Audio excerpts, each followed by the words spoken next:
30-40 साल मुखिया रहे।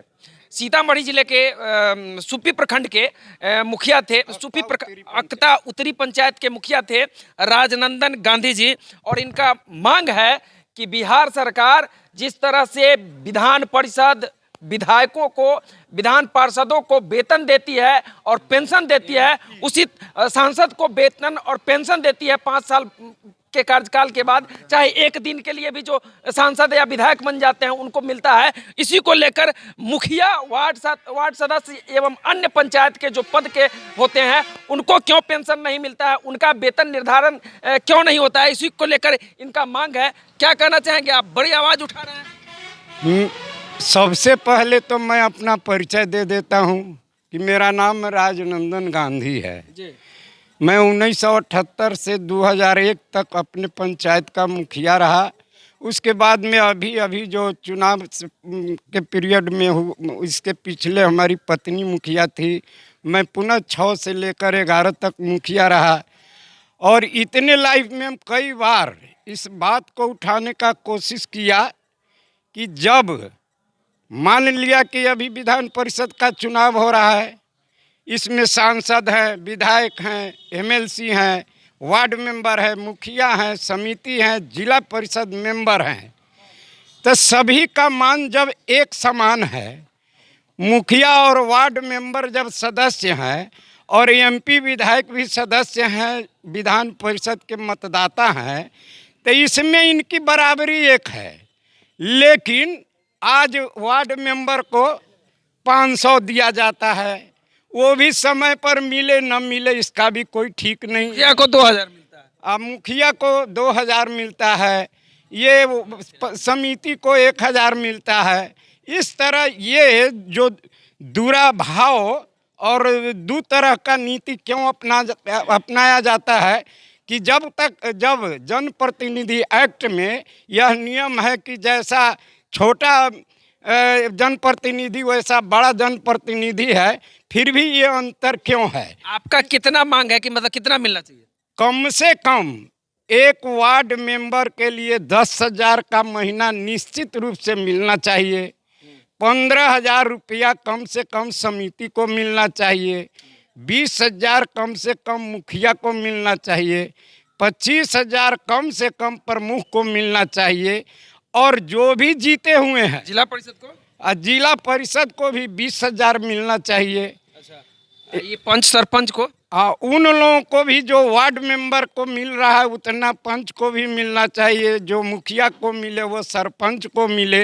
ये नियम कम से कम में मैं कह रहा हूँ। पेंशन क्या होना चाहिए? पेंशन कम से कम जिस तरह का एमएलए और एमपी का वेतन के अनुरूप होता है, उसी तरह इनके वेतन का अनुरूप भी इनको पेंशन निश्चित रूप से मिलना चाहिए।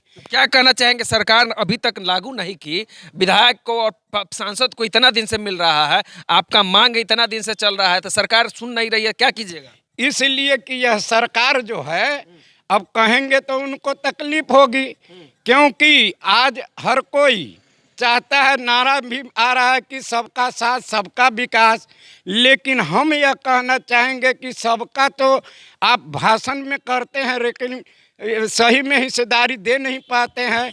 इसलिए अगर इस नारा को देना है तो जो सबका साथ सबका विकास, तो जिस तरह विधायक और एमपी का विकास कर रहे हैं उसी तरह त्रिस्तरीय पंचायत प्रतिनिधि का भी विकास होना चाहिए। तभी मैं मानूंगा कि ये आपका जो नारा है ये सार्थक है। वार्ड मेंबर है आप, इनके बात का समर्थन कर रहे हैं? जी कर रहे हैं। हम वार्ड मेंबर प्रखंड अध्यक्ष हैं नवीन कुमार शाह, ग्राम पंचायत राज बसन जगजीवन से। अच्छा, मतलब पुनः प्रखंड के आप वार्ड संघ के सदस्य अध्यक्ष हैं? जी। तो ये मांग उठाए हैं, ये तो जायज मांग है। ये भेदभाव की जनप्रतिनिधि और सांसद विधायक एमएलए जो भी है वो जनप्रतिनिधि है, हम एक वार्ड मेंबर है, हम भी जनप्रतिनिधि है। तो इसमें भेदभाव नहीं होना चाहिए, जो कि सरकार के द्वारा तो भेदभाव ही है। जो एमएलए को पेंशन मिलता है और वार्ड मेंबर लोगों को नहीं मिलता है, ये मान दें पेंशन होना चाहिए। मतलब कहने का मतलब है कि जितने भी जनप्रतिनिधि है सबका मान सम्मान बराबर होना चाहिए। जी, ये बिल्कुल सत्य है, क्योंकि रिप्रेजेंटेटिव हम भी हैं और आप भी हैं, जबकि हम फाउंडर हैं। हम धरातल से हैं और आप आकाश में हैं। हमारे द्वारा आप जाते हैं, फिर भी आप हमको तरजीह नहीं देते, इसलिए मुझे तकलीफ है। दूसरी बात है कि जो अभी जो प्रतिनिधि पद पर रहते हुए जिनकी मृत्यु हो जाती है, उसको कम से कम जो 4 लाख का 5 लाख का अनाउंसमेंट सरकार किया है, वो आज तक नहीं मिल रहा है। जिन जनप्रतिनिधियों का मौत हो गया पद पर रहते हुए, उनका आज तक नहीं मिल रहा है। उसमें कारण लगाया जाता है कि दुर्घटना से हुआ, आकस्मिक मृत्यु हो या क्रिमिनल के द्वारा हो, इस तरह का कॉज लगाकर जनप्रतिनिधियों के साथ मान सम्मान के साथ खिलवाड़ किया जाता है। जब सरकार अनाउंसमेंट करती है कि कोई भी जनप्रतिनिधि यदि पद पर रहते मरे तो उसको मुआवजा देना है, फिर भी नहीं देकर वो कॉज लगा कर वो पदाधिकारी उसको डिस्टर्ब कर रहे हैं। इसलिए जो जनप्रतिनिधि अपने पद पर रहते हुए मर चुकी है, उसको निश्चित रूप से मुआवजा देना चाहिए। तो चलिए, इस वीडियो पर आपकी क्या राय है, अपनी राय जरूर दीजिएगा। इस वीडियो को यूट्यूब के माध्यम से देख रहे हैं तो चैनल को सब्सक्राइब कीजिएगा, फेसबुक के माध्यम से देख रहे हैं तो पेज को लाइक कीजिएगा। इनके बातों में दम है, इसी के चलते हमने इनका साक्षात्कार लिया है, क्योंकि इनका कहना है कि एक जनप्रतिनिधि, नीचे के जनप्रतिनिधि वार्ड मेंबर है सबसे निचले पायदान पर, और सबसे ऊपर के पायदान पर जनप्रतिनिधि हैं वो सांसद हैं। तो जब सांसद और विधायक को वेतन मिलता है, पेंशन मिलता है, तो एक वार्ड मेंबर और मुखिया को क्यों नहीं? ये बिल्कुल सच है। तो चलिए देखते रहिए स्टार बिहार न्यूज़। धन्यवाद।